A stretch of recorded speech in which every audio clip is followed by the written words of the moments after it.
Di akhir zaman ini, Rasulullah telah memperingatkan kita tentang munculnya da'i-da'i dan ulama-ulama yang menyeru di depan gerbang-gerbang neraka jahanam. Siapakah mereka? Mengapa mereka bisa begitu berbahaya? Dan bagaimanakah kita bisa mengenali serta menghindari mereka? Mari kita selami lebih dalam kajian yang akan membuka mata dan hati kita. Jangan lewatkan pembahasan penting ini, karena keselamatan kita di akhirat bergantung padanya. Assalamualaikum warahmatullahi wabarakatuh. Kita akan membahas sebuah topik yang sangat penting dan relevan dengan kondisi kita di akhir zaman. Rasulullah Shallallahu Alaihi Wasallam bersabda bahwa di akhir zaman akan banyak bermunculan da'i-da'i, ustaz-ustaz, kiai-kiai, habib-habib, dan buya-buya yang menyeru di depan gerbang neraka jahanam. Barang siapa mendengarkan dan mempercayai seruan mereka akan didorong masuk ke dalam neraka jahanam. Hadis ini memberikan kita gambaran yang jelas tentang bahaya yang akan dihadapi umat Islam di akhir zaman. Mereka yang seharusnya menjadi pembimbing dan penuntun jalan kebenaran justru menjadi penyebab tersesatnya umat.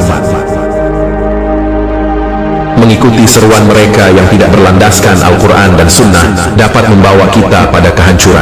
Oleh karena itu, kita harus waspada dan selalu berpegang teguh pada ajaran Islam yang benar. Allah Subhanahu wa Ta'ala telah memberikan kita petunjuk melalui Al-Quran dan Rasul-Nya, sehingga kita tidak tersesat oleh ajakan-ajakan yang menyesatkan. Ketika kita mengikuti ulama atau da'i, kita harus memastikan bahwa mereka benar-benar menyampaikan kebenaran yang berlandaskan Al-Quran dan Sunnah. Pengertian ulama su. Ulama su adalah ulama yang jahat, yang menyesatkan umat dengan ajaran yang tidak berdasarkan Al-Quran dan Sunnah. Mereka adalah orang-orang yang akan mendapatkan azab yang sangat berat di akhirat nanti. Istilah ulama su berasal dari kata su, yang berarti buruk atau jahat. Jadi, ulama su adalah mereka yang menggunakan ilmu agama untuk tujuan-tujuan yang tidak diridhai Allah. Hadis tentang ulama su. Rasulullah Shallallahu Alaihi Wasallam bersabda bahwa ulama yang pertama kali dilemparkan ke dalam neraka adalah ulama su. Mereka lebih dulu masuk neraka daripada para penyembah patung dan berhala. Ini menunjukkan betapa besar dosa ulama yang menyesatkan umat. Mereka yang seharusnya menjadi panutan justru menjadi sumber kerusakan dan kesesatan.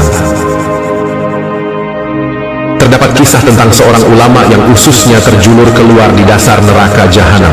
Dia berusaha menarik ususnya kembali, tetapi tidak berhasil. Orang-orang di sekitarnya bertanya, "Bukankah engkau ulama yang mengajarkan kebaikan kepada kami? Mengapa engkau berada di neraka ini?" Ulama itu menjawab, "Ya, aku mengajarkan kebaikan kepada kalian, tetapi tidak melaksanakannya sendiri." Ini adalah peringatan bagi kita semua, agar tidak hanya menyampaikan kebaikan, tetapi juga mengamalkannya.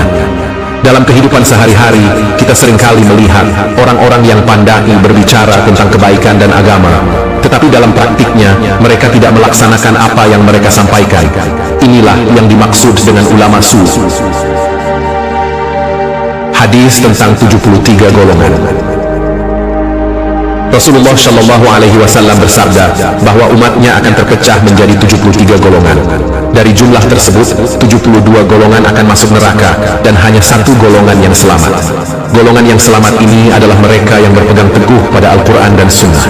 Hadis ini menunjukkan betapa pentingnya kita untuk berpegang pada kebenaran yang murni, tidak terpengaruh oleh berbagai aliran yang menyimpang. Kriteria golongan selamat. Golongan yang selamat adalah mereka yang mengikuti ajaran Rasulullah dan para sahabatnya. Mereka berpegang erat pada Al-Quran dan Sunnah, serta tidak menyimpang dari ajaran-ajaran yang telah ditetapkan oleh para ulama yang lurus. Dalam konteks ini, kita harus selalu waspada terhadap ajaran-ajaran baru yang tidak memiliki dasar yang kuat dalam Al-Quran dan Sunnah.